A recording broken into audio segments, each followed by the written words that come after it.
Hello and welcome to this episode of the Weak Forms series where we're going to look at the word to or t in English.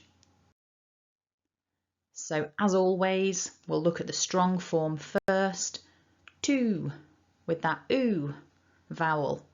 It's a long vowel, to. The weak form, however, includes that lovely schwa sound, and it looks like this. Well, one version of it looks like this. This is a complicated word in English. So in this video, I am only focusing on the form with a schwa, which is t. However, depending on which dictionary you look at, there are multiple ways that this word can be realised, depending on who is saying it, what the local accent might be. I think the Cambridge Dictionary has 4 possibilities for this word. I've opted to just use the form with a schwa because that's the focus of this series, but the other forms are equally valid depending on who's saying it. But let's not overcomplicate it for you as a student. We're just going with one here, t. So, some examples. Could you give this to Sanjay? To my mind, Phil is totally wrong about the merger. So in both cases, it's just an ordinary part of the sentence. It's not doing anything special. It's just part of the grammar, and therefore it's okay for us to weaken this word. Could you give this to Sanjay? To my mind, t. Weak, not doing anything particularly important other than making good grammar, which of course is important too. However, you also have the option of strengthening this word, so using that to rather than t in a number of situations. So if you're trying to sound more formal, you may well use a stronger form of this, and as with a number of the other weak form words, you can use it as strong form to give emphasis. So let's have a look at an example. So here we've got a sentence about buying a ticket, very boring, ordinary context, but there's some kind of issue that's occurred here, right? So if I say to you, I asked you to buy a ticket to London, not from London, what's happened is you bought the wrong ticket.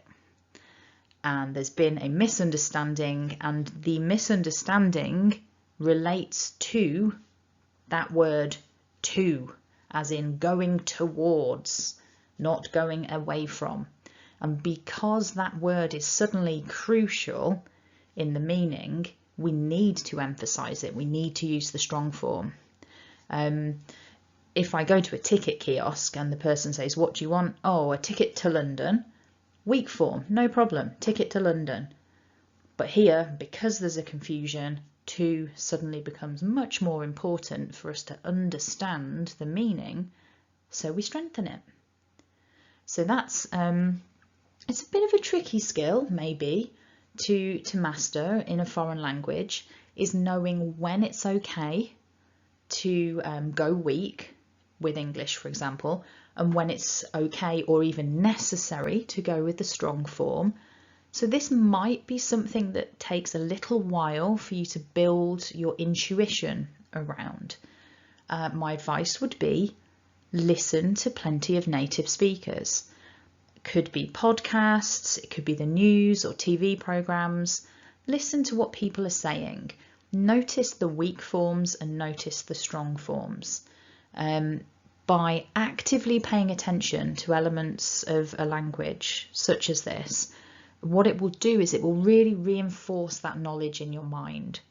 Obviously, watching videos like this will give you the knowledge, let's say, in your head. You might understand the rules, but for you to produce this naturally yourself and to internalize these rules, the next step is going to be noticing other people doing it. And then eventually that should hopefully lead to you being able to replicate these features of the pronunciation of the language. So if you found that useful, hit like and subscribe to the channel so that you don't miss out on upcoming videos. This week form series is going to run for a little while because we've got a number of words to cover. Check out the homepage because there are other playlists too which you might find useful. Thanks for watching and have a lovely day.